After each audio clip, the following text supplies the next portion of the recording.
we met 3 years ago in New York City, January 2017. It was a pretty bleak moment. Trump was just about ready to be inaugurated. He was vowing to dismantle the Affordable Care Act, replace it with nothing, and dismantle a whole slew of other public programs that working people depend on for survival. And we had just come off a disastrous national election when our Democratic candidate vowed that we will never, ever have Medicare for all in this country. So today we're in a very different moment. Trump is still president, and is, we face catastrophic disaster if that continues much longer. But we are in a situation now where majorities of the American people consistently support Medicare for all, even when they're hammered with negative questions. Yeah.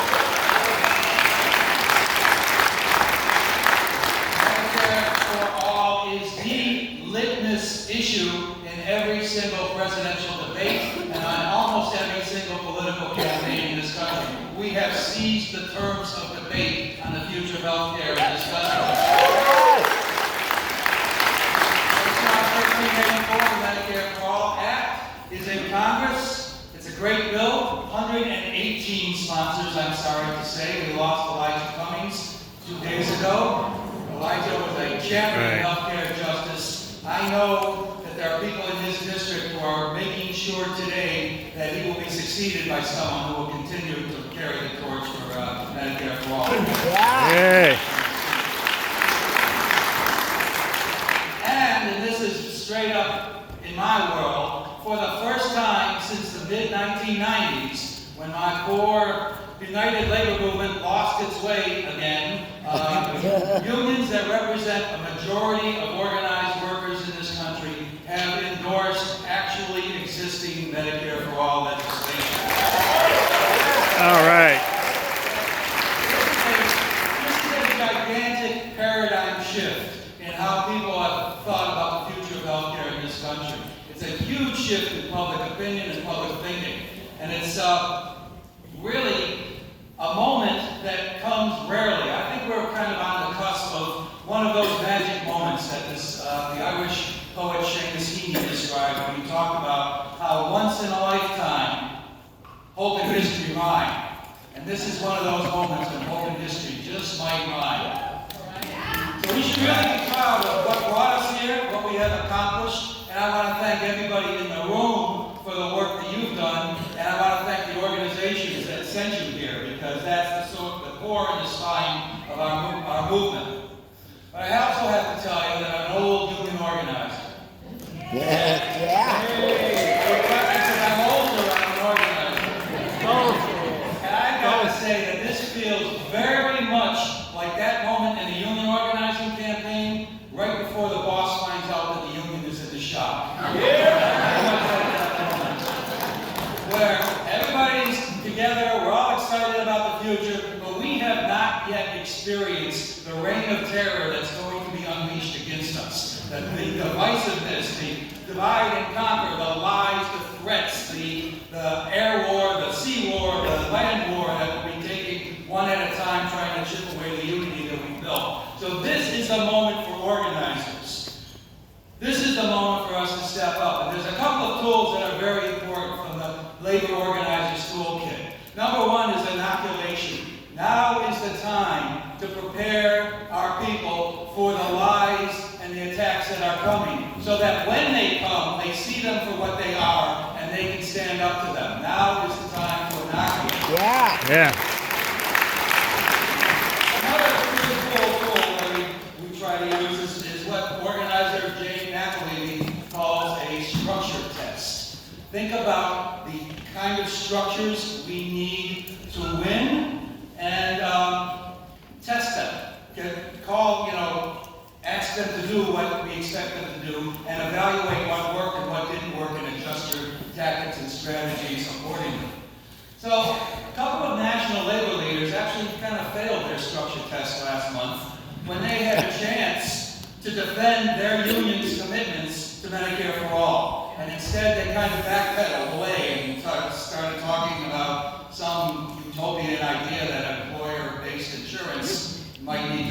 preserved, as if that was a good thing. Ooh. So what did we learn from that structured check test? What we learned in the labor campaign is that the support for Medicare for All is strongest in the actual trenches of the labor movement. The people who negotiate the contracts, Yeah. the people who have to face the members every day and listen to their stories that they have not only as workers, but in their communities and their family members, that there is a whole working class that goes beyond just workers in your particular union, and our members are part of that class and live in that world. So those are the people who are going to move this forward. So what we decided we would do is organize those folks to remind the national leadership of the strength of the support for Medicare for All in our movement. We did this 10 years ago before the 2009 AFL-CIO convention to sort of set the stage for passing a resolution supporting Medicare for All. At that point, we got about 1,000 people to send letters into the AFL-CIO. This time, in less than a week, we got 2,500 letters passed. Wow. So we passed that structure test.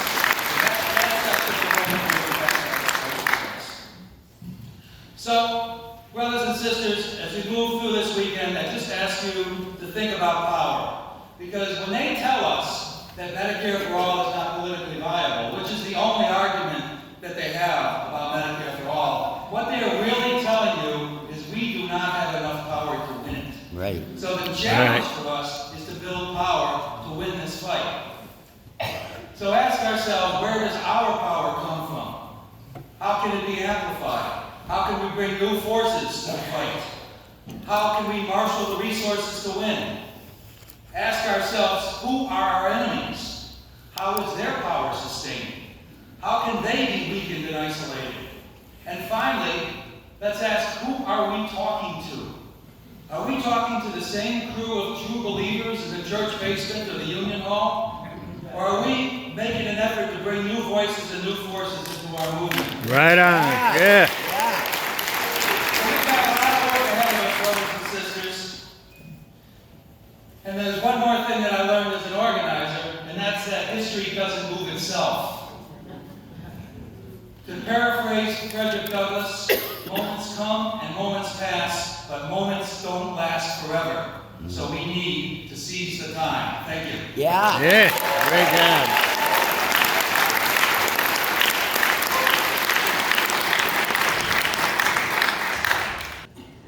Mark is right. We were struggling over who would go first, but I bowed to him, which doesn't happen very often.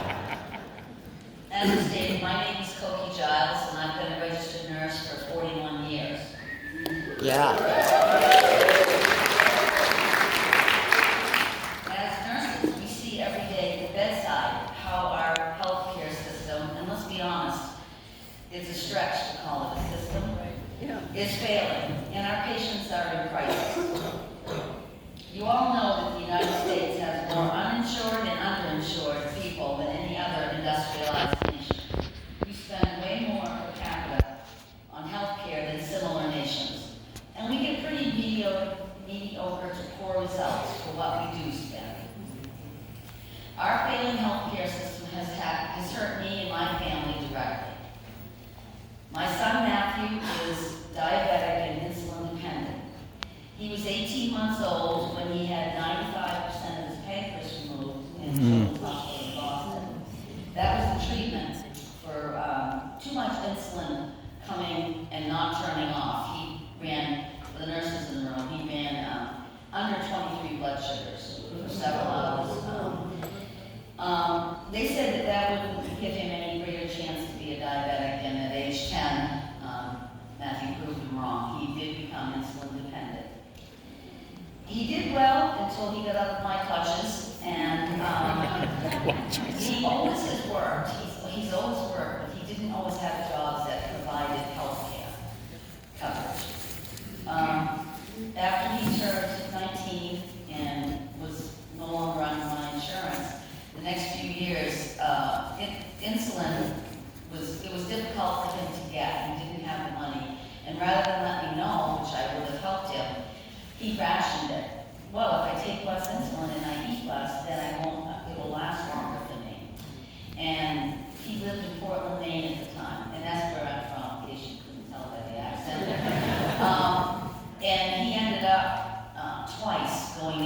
diabetic ketoacidosis. And if he hadn't had roommates in his apartment, he would have ended his life on that bathroom floor. Because they had pretty much,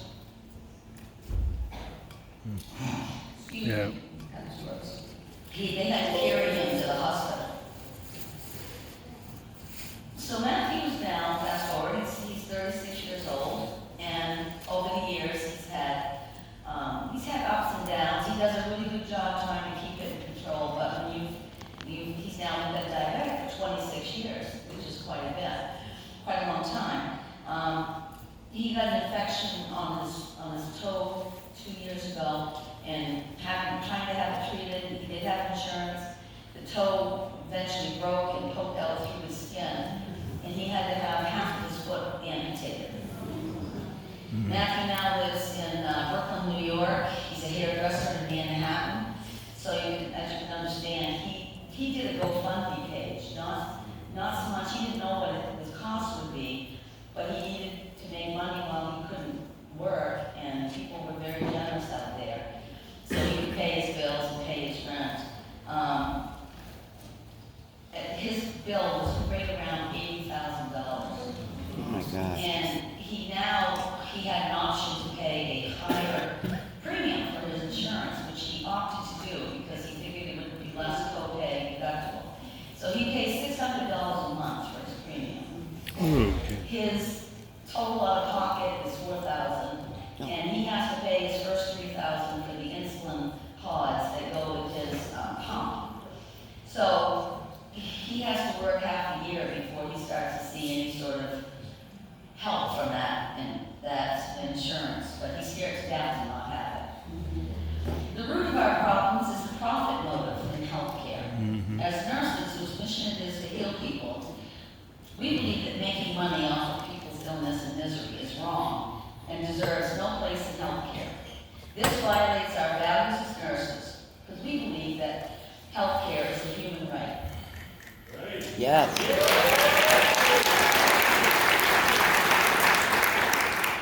One of the best ways to kick the profit motive out of healthcare in the United States is to adopt Medicare for all.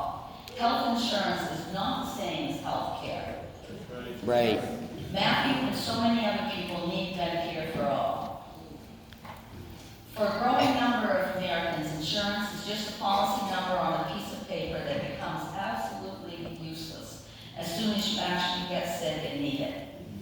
On the other hand, a national single-payer system like Medicare for All lets us focus on providing guaranteed care, not waste money, time, and resources on billing or tracking deductibles and co-pays, or getting pre-authorization from specialists, or handling overcharges. All the studies show that the Medicare for All will cover everyone and save trillions of dollars in the long run. We have never been closer than we are now to having a single-payer system. According to recent polling, 70% of the population supports moving to a Medicare for All system. Yeah.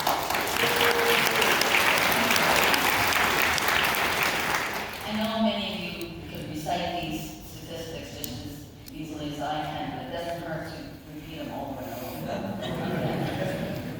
And I'm going to. So, our House bill, H.R. 1384, has 118 co-sponsors. The majority Democrats in the House support Medicare for All. We had the 3 historic hearings on the bill this spring. Of course, Medicare for All has lots of enemies. The insurance companies, big pharma, and hospital corporations do not want to change a system that works quite well for them. They are happy to make billions off the status quo and continue to profit off of the denial of patient care.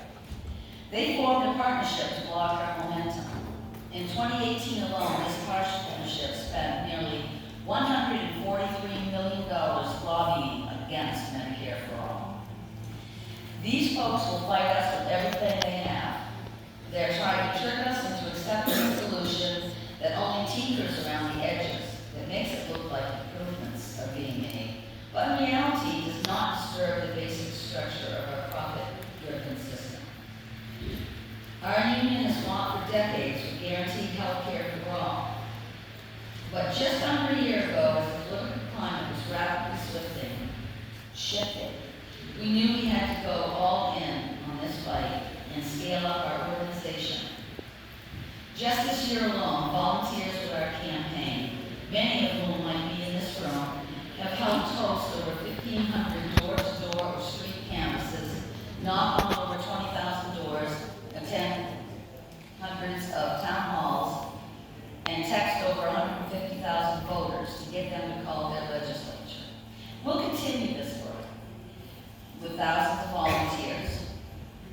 We can do this. We must do this. The people of the United States are counting on us to do this. Matthew is counting on us. I am counting on us. Everyone in this room is counting on us. Please ask yourself today how you can be helping to build our movement to win Medicare for all. And let's get busy. Yeah. Just put it in top here. So I want to give it up for the nurses. Thank you so much for all the job that you've done. My name is Sophia, and I am the San Antonio Healthcare Organizer for the Test Organizing Project, or TOP as we call it. We are a community-based grassroots organization that works to lift up communities of color, particularly low-income communities. My story, I'm not a union member, I'm not a nurse, I'm just a regular person living a regular life. Until 2008, my dad got diagnosed with emphysema. He called me about it. He was living in Mexico. I kept on asking him to move in with me, and he kept on saying no.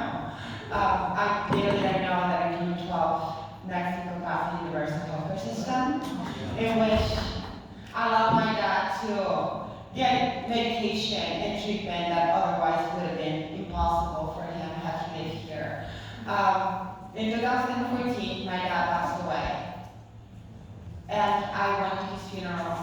I stayed with my brother. My brother had a little dog who scratched me in the neck, and I didn't think anything of it. I came back to the United States. 6 months later, I started having fevers. Bumps started growing out of my neck. I went to my doctor, which was a low-income doctor. I did not have insurance. Young, healthy, but didn't need to spend the extra money, right? So the doctor said that I might have lymphoma and I had to go to the hospital. I went to the hospital. They told me I had fever, here's ibuprofen, go back home. You don't have insurance, right? So I went to the Indian healthcare system, and because I was making $26,000 a year, lost some money, they told me I was not qualified for the Indian healthcare system, but I could get temporary treatment as long as I paid 80% of my costs. Without an option, I had to say yes.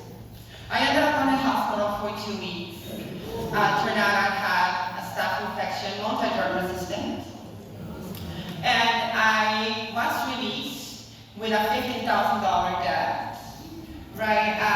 At the time, I realized that I was not the only one. I went back to work. I started talking to my peers, asking them how they do when they get sick. What do they do when they get sick? What do you do with your insurance? I knew the insurance of my job, the most expensive was $200 a month with a $3,500 deductible. That is still a lot of money. The cheapest one was actually $75 a month. Cheap. $6,000 deductible. At a job where they pay you $11 an hour, you cannot afford that. So they did have a plan, right? Like they had an option. You can save $10 out of your paycheck on this healthcare savings plan that you can later access if you get sick. For someone who lives at $11 an hour, we cannot afford to put $10 into a savings system. We cannot afford to go see a doctor. So many of them went without. Many of them worked 70 hours a week in order to see a doctor whenever their children got sick. So it was pretty hard for me. I started getting the treatment. I started getting a little better. Came 2015. I started volunteering for Bernie, and even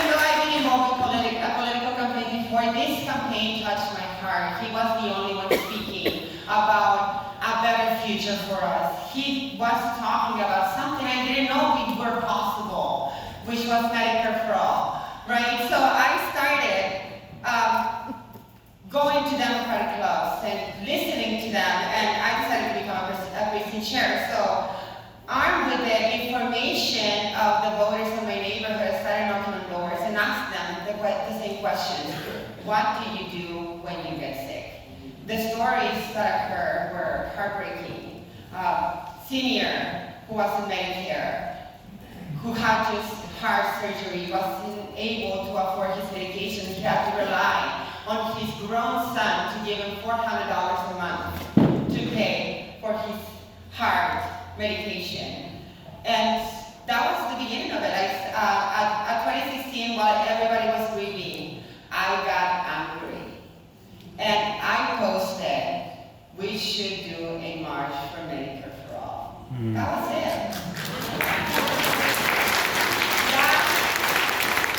That was the beginning. People in San Antonio started to inbox me, saying they wanted to help.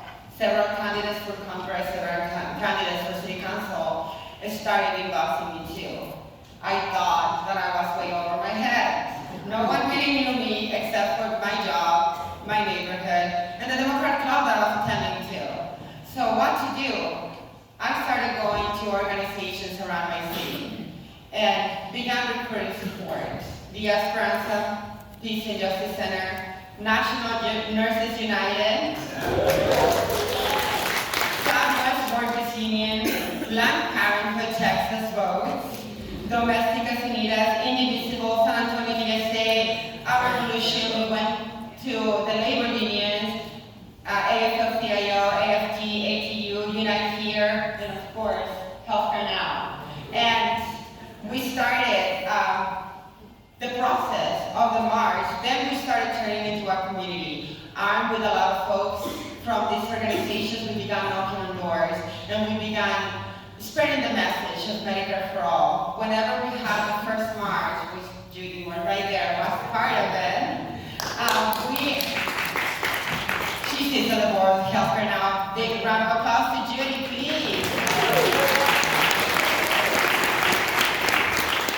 So we started organizing the march around the time Beto O'Rourke was running for Senate. So we started emailing Beto O'Rourke 4 months before the march. They kept on giving us the runaround. I didn't run, I didn't stop, I kept on asking. Then, 3 weeks before the march, we find out he had a town hall the same day at the same time. And we put him on blast. Everyone started emailing him and unsubscribing from his campaign, asking them to support the legislation. The day before the march, actually, I received an email from Beto saying that he was going to show up to the march, but he was not going to speak. He did not know me. The moment he showed up, I asked him to speak about the benefits for Medicare for All. The next day, in a group of 400 people, there were plenty of pictures of Beto speaking at a Medicare for All rally, right? The next day, he sent that picture with a fundraising email, and he got the most donations that he received at that point of his campaign. He then started going to Bill Maher, saying that he's for Medicare for All, until the primary when he won and backed out of the legislation. We cannot trust Beto. We cannot trust Beto. So, we have not stopped since then. This year, thanks to the support and resources from Texas Organizing Project and other partner organizations, we got no docket to sign to HR 1384. No small feat as he sits at the Ways and Means Committee, and we have much work to do. September, we did a soft launch of our Sick of It Texas campaign, that is sickofittx.com, with amazing organizations such as Center for Public Policy Priority and the Children Defense Fund, whose purpose is to get us state legislators to address the horrid healthcare system we have in Texas, which is the #1 state with the worst healthcare outcome. Our job, our organizers, is to educate, inform, inform, and activate our community through massive outreach, popular education, and bring them to the movement. And this is the place to learn it all. Thank you all.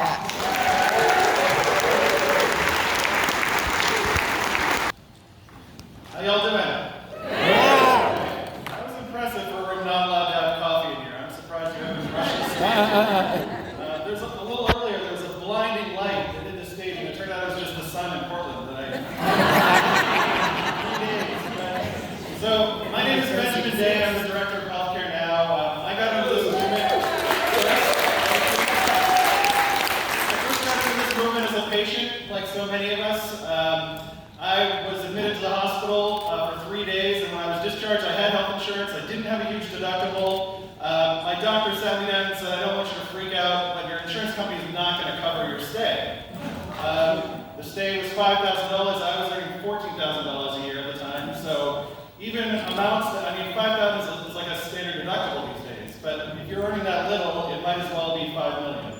And I didn't know that at the time. Maybe I was naive. I had lived in England for a year. I knew what the universal healthcare system looked like.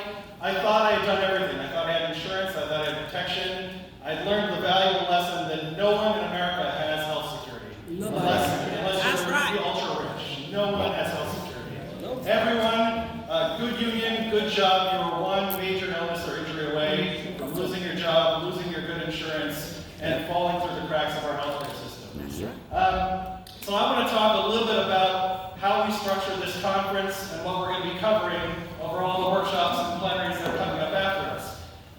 So as the speakers have been talking about, our movement has grown by leaps and bounds in the last 2 or 3 years, and our opposition is also growing by leaps and bounds this year. And the impact that that's having is that all the folks, all the legislators and organizations who are kind of in the middle, who have been sitting on the fence, who have been neutral, or maybe they support Medicare for all, but only barely on paper, they're all being pushed into taking a position. For better and for worse. We're gaining allies through that process, but we're also having folks pushed into opposition. This past year, Sophia got Lloyd Doggett to sign on for the first time ever, the Texas Rep. He's pushing off the fence in the right direction. We got Joe Kennedy in Massachusetts to sign on for the first time. He's a powerful win, but also, a year ago, we would call Kamala Harris and Beto O'Rourke as allies. We thought they were on board. So it's a dangerous time. And it's also interesting because our opposition is mostly going to be fighting us through the media. And we are mostly fighting on the ground, right? And as of right now, we own the ground game. There is no other organization, not even centrist groups, who are doing grassroots organizing across the country like we are. So what does this moment sort of call for, and what are we going to be focusing on in this conference? I want to talk about 5 themes that almost all the workshops and plenaries are going to be touching on. Number 1 is scaling up, because we know, we've been bragging about how many co-sponsors we have on the bill, but if there was a vote on it tomorrow, how many of them would still be there? Yeah. I don't even want to guess, right? We know we need to have much, much more power to keep the support we have, to solidify it, to hold their feet to the fire, but also all of the low-hanging fruit, the legislators who are kind of already, sort of ideologically in line with us, they've already been plucked. All of the next targets are harder. And we need more power, we need more grassroots capacity to move them. So one major theme, scaling up. And NNU was going to do a major talk about that at the end of the afternoon. Another one is building real solidarity across affected communities and across social movements. Why is this important? Well, when they come after us in the media, are they just going to say, we're opposed to Medicare for all, we don't want universal health care? They might, some of them will. But I think probably they're going to say, they're going to start scaremongering about seniors and what's going to happen to Medicare. And maybe that'll stick with enough people and with enough reps that they'll carve off a few votes here and there. Maybe they'll start going after people who have, union health plans or good private insurance right now. And they'll scaremonger about what's going to happen to your private insurance when we move to Medicare for all. Maybe that'll stick with enough people and carve off a few votes here and there. Maybe they're going to say, well, what happens if this covers abortion services? And maybe that'll carve off a few votes here and there. Maybe they'll scaremonger about transgender health care, reproductive health care. Is this going to cover undocumented immigrants? This is how the attack is going to come. It's going to come after targeting particular communities who we need to be together with, and we're going to have to be able to withstand that attack and defend it, and make this a true everybody in, nobody out bill. Yay!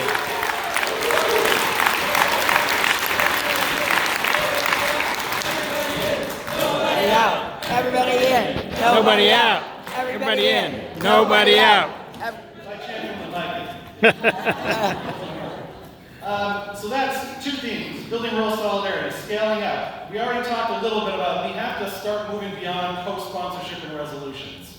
For years, we've been focused on how many co-sponsors can we add to this bill. It's not enough. We need to have higher leadership steps that representatives can take, and we need to force them to take those steps to really solidify their commitment level. Medicare for All caucus was the big first step in that direction. Four, and this may sound weird at first, but I think as our movement has grown, we need to do a better job of fewer things. Each of us needs to do a better job of fewer things. What do I mean by that? If there's a district in Connecticut or Texas where DSA is strong, then DSA should take lead in that district, and we should support them. If there's a district where Healthcare Now is the strongest, then we should take leadership in that district and do a good job of just where we're strong and just doing the things that we're good at, each of us, each of our groups. Doing a better job of fewer things, and whoever is doing the work should be taking the leadership. And then lastly, and Mark alluded to this, we need to start thinking about how can we weaken and divide our opponents. And this is harder, and it's not, if you're an organizer, this is maybe not what you're as used to doing. But we saw that when the Partnership for America's Healthcare Future was launched, with all of the healthcare industry pumping money into opposing Medicare for All, part of that group was the American Medical Association, the doctors group. Physicians for a National Health Program, our allies waged a campaign to get the AMA to withdraw, and they did withdraw from that Partnership for America's Healthcare. So we need to start thinking about, can we make life really hard for the